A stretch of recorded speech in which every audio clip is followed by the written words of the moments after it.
দুটো বিশ্ব সেরা দল, একটা ফাইনাল। হার জিতের এই খেলায় একজন ফুটবলার নিজের জীবন বাজি রেখে দলকে জেতাতে চেয়েছিলেন। পুরো বিপক্ষ দল তাকে ঠেকাতে হিমশিম খাচ্ছিল, তারপরেও তাকে ঠেকাতে না পেরে একের পর এক আঘাত, ফাউল, এমনকি হাত দিয়ে আটকে রাখতেও বাধ্য হয়েছিল। তারপরেও তাকে কোনোভাবে আটকানো যাচ্ছিল না। এ ম্যাচে যেন প্রতিপক্ষদের জন্য ত্রাস হয়েছিলেন ব্রাজিলের সুপারস্টার নেইমার জুনিয়র। প্রতিপক্ষের গোলকিপারের মুখ থেকে ভেসে আসছিল, ওকে আটকাও, ও একাই আমাদের স্বপ্ন তছনছ করে দিবে, শুধু ওকে আটকাও, আমরা ম্যাচ জিতবো। 2021 কোপা আমেরিকার ফাইনালে মারাকানার ট্র্যাজেডিতে নেইমার ছিল অপ্রতিরোধ্য।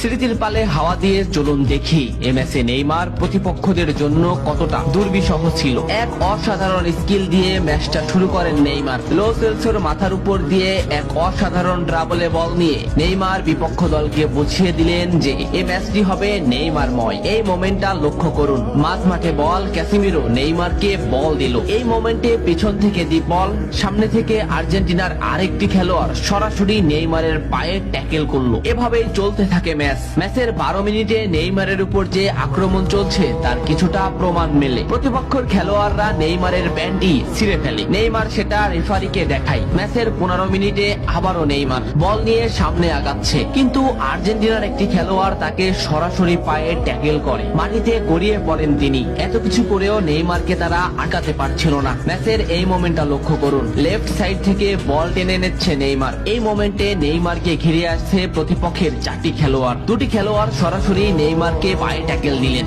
মাটিতে পড়ে গেল নেইমার, কিন্তু নেইমার ঠিকই পাকুয়ে তাকে বল দিয়ে দিলেন। ডি বক্সের সামনে নেইমারের পায়ে বল, বলে না হিট করে সরাসরি নেইমারের পায়ে হিট করে ডিপল নেইমারকে ফেলে দিল। ডিপলকে এক সাংবাদিক প্রশ্ন করেছিল, কোন ফুটবলারকে আটকাতে তোমার সব থেকে বেশি কষ্ট হয়েছে? ডিপল নিঃশ্বাস নেওয়ার আগেই বললেন নেইমার। কোপা আমেরিকার ফাইনালে নেইমার ছিল